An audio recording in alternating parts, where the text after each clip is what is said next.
Saya mau tanya, ibu-ibu, senang bupati yang pelit atau dermawan? Keras, senang bupati yang pelit atau dermawan? Oh, dermawan. Ibu-ibu, senang tetangga yang pelit atau dermawan? Senang sahabat yang pelit atau dermawan? Semua senang dermawan. Tidak ada yang suka orang pelit. Bahkan orang pelit sekalipun tidak suka sama orang pelit. Tidak usah kau ke rumahnya pelit, padahal dia juga pelit.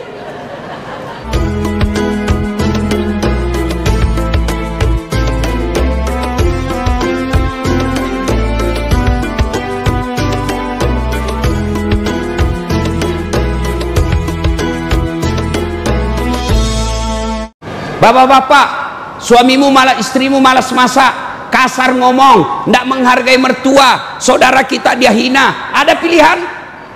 Ada dua malah pilihanmu. Satu, bawa pulang ceraikan. Dua, ganti.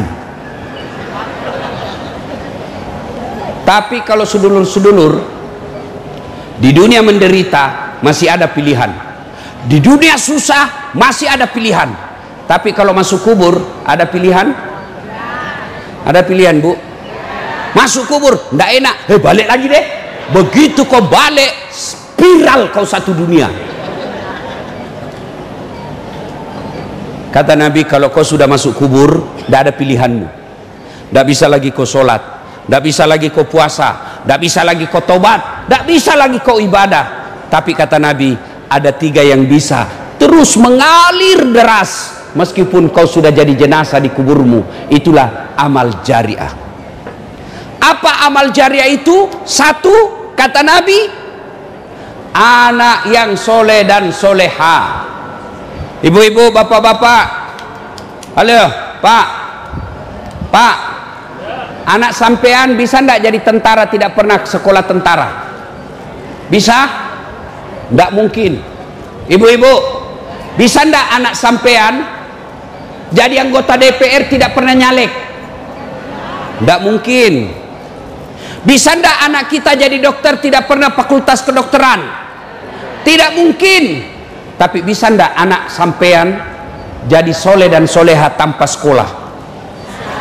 Bisa. Bisa ndak anak sampean jadi soleh dan soleha meskipun tidak dokter?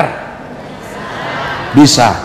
Itu artinya Allah lebih mudahkan anakmu jadi bermanfaat soleh dan soleha daripada jadi pejabat. Sayang seribu sayang, kita lebih bangga anak kita pintar bahasa Inggris tapi tidak malu, tidak tahu ngaji. Ini orang sekarang hebat anaknya itu tetangga saya Ustaz. Kenapa hebat Pak? Masih kecil Ustaz, masih SD, lancar bahasa Inggris. Nggak hebat itu Pak, banyak yang begitu. Masa sih Ustaz banyak? Iya, coba kau ke Inggris. Masya Allah, anak-anak di sana bahasa Inggris semua. Ibu, hei, Bu, kalau ibu sampean wafat, siapa yang doakan? Siapa? Suami. Kawin lagi Bu. Siapa yang doakan kita Bu? Anak. Ibu-ibu mau tahu masa depanmu nanti di kubur? Bapak-bapak mau tahu masa depanmu di kubur nanti? Lihat anakmu sekarang. Almarhum orang tua Pak Jenderal bahagia. Kenapa? Punya anak bintang 3 bangun masjid. Banyak orang anaknya pejabat, tinggi sekolahnya, tapi siapa yang ngurus orang tuanya? Mana orang tuanya mau pergi jalan-jalan, sopir yang temani. Orang tuanya mau pergi jalan-jalan, pembantu yang dampingi. Orang tuanya mau pergi berobat, sopir yang temani. Nggak ada gunanya anakmu tinggi sekolah, tinggi jabatan kalau dia nggak tahu ngurus kamu. Ini gunanya anak-anak kita dididik. Percaya ibu pasti mati. Siapa yang doakan? Anak. Temanmu, coba lihat aja itu teman. Ibu bapak kan semua punya grup WhatsApp. Coba kalau kita meninggal, ada teman kita meninggal di grup WhatsApp, jangankan baca Al-Fatihah, ketik doa saja dia tidak mau. Ada yang meninggal, ada yang baca Al-Fatihah, tidak, stiker dia kirim Al-Fatihah. Dia tidak baca itu Al-Fatihah, stiker. Begitulah masa depan kita kalau tidak punya anak yang soleh dan soleha. Maka masjid ini hadir supaya anak-anak kita di sekitar masjid ini kirim ke masjid, ajarkan TK-TPA. Apa ibu tidak menunggu masa depan? Begitu ibu sudah arwah, begitu bapak sudah ajal menjemput, anak-anak ibu bapak yang doakan bahkan bangunkan masjid, dikasih nama orang tuanya nama masjid. Itu yang anak yang soleh dan soleha. Luar biasa Pak Jenderal ini, sudah Jenderal bintang 3 soleh lagi. Alhamdulillah. Yang kedua, yang bisa mengalir terus-terus meskipun kita sudah dikubur, apa itu? Sedekah. Sedekah. Ada ndak orang bangkrut gara-gara sedekah? Dan itu orang pelit, Bu, tidak ada yang senang. Saya mau tanya, ibu-ibu, senang bupati yang pelit atau dermawan? Keras, senang bupati yang pelit atau dermawan? Oh, dermawan. Ibu-ibu, senang tetangga yang pelit atau dermawan? Senang sahabat yang pelit atau dermawan? Semua senang dermawan. Tidak ada yang suka orang pelit. Bahkan orang pelit sekalipun tidak suka sama orang pelit. Tidak usah kau ke rumahnya pelit, padahal dia juga pelit. Sedekahlah, ya bu, bu, sedekah. Sedekah itu tidak mesti duit. Apa sedekahnya Pak Bupati? Kalau duit, berapa gajinya Pak Bupati? Apa sedekahnya Bupati? Beliau bikin perda yang membuat anak-anak muslim seperti sekarang ini ada perda untuk ngaji, untuk nyantuni pesantren-pesantren. Itulah sumbangan Bupati. Apa sumbangan anggota DPR? Bikinlah peraturan-peraturan yang membuat anak-anak di Blora ini gampang cari kerja. Apa sedekahnya polisi? Duit. Tidak. Berapa gajinya polisi? Apa sedekahnya polisi? Jadi pengayom, pelindung dan pelayan masyarakat. Apa sedekahnya ibu-ibu? Jadilah istri yang baik kepada suami. Itu sedekah. Kalau ada rezeki, bawa nasi bungkus tiap Jumat ke masjid. Doa, ya Allah, Jumat ini 5 bungkus, Jumat depan 10 bungkus ya Allah. Tidak ada orang bangkrut gara-gara sedekah. Bahkan ibu-ibu, kalau mau suamimu setia, kamu terhindar suamimu dari perempuan jahat, sedekah dengan tolak balas sedekah. Bu, bangun sholat hajat tengah malam, selesai sholat hajat berdoa, ya Allah, ini ada duit saya 100.000, saya sedekah ke anak yatim, tolak bala, mudah-mudahan suamiku terhindar dari wanita jahat. Bismillah, bawa itu 100.000, tolak bala. Yang jadi masalah kalau suamimu juga bangun sholat tengah malam, ya Allah, capek sudah saya lihat suami istri saya, ngomel aja kerjanya, ya Allah, ini ada duit saya tolak bala, ya Allah, mudah-mudahan 100.000 ini istriku ikhlas saya kawin lagi. Bingung malaikat, yang mana mau dikabulkan? Ya, sedekah.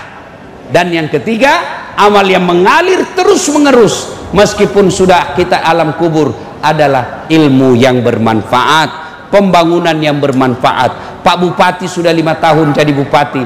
Kalau ada bangunan yang dia bangun, beliau bangun bangunan, beliau bangun sesuatu infrastruktur. Selama infrastruktur itu dipakai, meskipun beliau sudah pensiun, meskipun bahkan sampai masuk kubur, amalnya masih dinikmati orang, maka amal jariah makin terus berjalan. Bapak ibu saudara-saudara sekalian, nah ini ada masjid. Alhamdulillah ini masjid ini Pak, ramai jamaahnya. Apalagi kalau subuh, penuh sampai di luar, tidak ada di dalam. Dengar ini takmir masjid, jangan simpan uangnya orang jadi saldo. Kalau dia jadi saldo ngendap di bank, bapak akan ditanya nanti di akhirat. Jadikan dia keran air, jadikan dia AC, jadikan dia makan bersama ketika hari Jumat. Itu akan jadi amal jariah. Kalau kau simpan saja, amalnya orang tidak jalan. Jadikan masjid ini nyaman, insya Allah rajin berjamaah. Dan kita juga kadang-kala milih imam yang balik-balik sunnah Nabi. Nabi katakan, kalau kau jadi imam, ringkaskan bacaanmu, baca yang umumnya orang hafal. Ini jadi imam panjang betul, baru mau takbir terlalu banyak gayanya.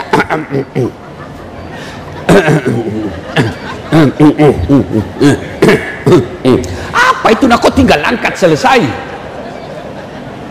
Kata Nabi, ringkaskan bacaanmu. Kenapa? Kita di belakang kan banyak.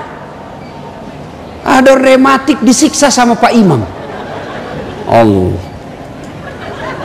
Belum selesai Pak Imam, jatuh kepalanya. Naik lagi kesen kembali. Belum selesai Pak Imam, nah jatuh lagi kembali kepala. Kata Nabi, ringkaskan bacaannya.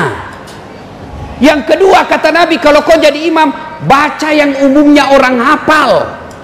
Tujuannya apa? Satu, supaya orang khusyuk bisa ikut. Coba kalau imam baca Al-Fatihah, kita ikut. Kenapa? Karena kita hafal. Coba kalau imam baca Wadduha, kita ikut. Kenapa? Kita hafal. Tapi begitu imam membaca surah Al-Anfal ayat 10 sampai 37, dia khusyuk dengan bacaannya, kita khusyuk dengan hayalan. Kita mau ikut tidak hafal, mau ruku imam belum selesai, terpaksa kita baca semua di dinding. Pengumuman keadaan keuangan, saldo kas, pengeluaran, pemasukan, belum selesai Pak Imam, kita baca lagi kalender Persatuan Guru Republik Indonesia Kabupaten Blora, belum selesai Pak Imam, bajunya lagi orang dibaca, calon DPR RI. Siapa yang salah? Siapa yang salah? Imam. Maka kata Nabi, baca yang umumnya orang hafal. Yang kedua, tujuannya kenapa disuruh baca yang umumnya hafal? Kalau imam salah, ada yang bisa luruskan. Ada lagi kejadian ini saya waktu kecil di kampung. Imam sujud lama sekali, tidak seperti biasanya. Penasaran, kok lama betul? Belum naik-naik, kok lama betul? Ada kawan saya diangkat kepalanya, kaget semua, wih, hilang imam. Ternyata imam keluar dari pintu samping. Kacau sholat. Selesai sholat ditanya, Pak Imam, kenapa kau tinggalkan saf? Saya kentut nak. Pak Imam, lain kali kalau kau kentut, angkat dulu kepalanya, baru kita lihat. Saya sengaja nak, malu saya kau lihat. Siapa salah? Siapa salah? Imam. Ingat, dalam fikih sholat berjamaah, siapapun boleh jadi makmum, tapi tidak boleh sembarang jadi imam. Kenapa? Salah saf, salah imam, kacau jamaah. Kalau makmum, orang gila boleh jadi makmum, orang awam boleh jadi makmum, belum balik boleh jadi makmum, imam tidak boleh. Dan juga kalau jadi makmum, harus jangan kau ganggu jamaah yang lain. Ada tata caranya kalau kita jadi makmum. Satu, kalau kau jadi makmum, jangan ganggu orang di sampingmu. Bapak ibu saudara-saudara sekalian, mudah-mudahan pengajian kita ada oleh-oleh kita bawa pulang. Mudah-mudahan pulang dari ceramah ini setidaknya doanya sudah mulai baik. Pulang dari ceramah ini insya Allah mulai besok mulai rajin berjamaah di masjid. Semoga ada manfaat. Pesan khusus, jaga perdamaian. Boleh berbeda dalam pilkada, boleh tidak sama pilihan, tapi jangan ribut. Jangan terprovokasi oleh tim sukses. Lihat 2019, siapa yang berhadapan dalam pemilu? Bapak Prabowo dengan Jokowi. Siapa yang menang? Bapak Joko Widodo. Siapa menterinya? Prabowo. Waktu kampanye tak saling nyerang. Selesai menang satu paket. Kalian bertengkar, bertetangga, berpuluh-puluh tahun bertetangga. Gara-gara beda pilihan, kalian bermusuhan. Apa yang kalian mau dapat? Kalian juga tim sukses, jangan menghasut, jangan nyebarkan berita fitnah. Kalau kau tidak senang orang, tidak usah pilih tanpa kau jelek-jelekkan.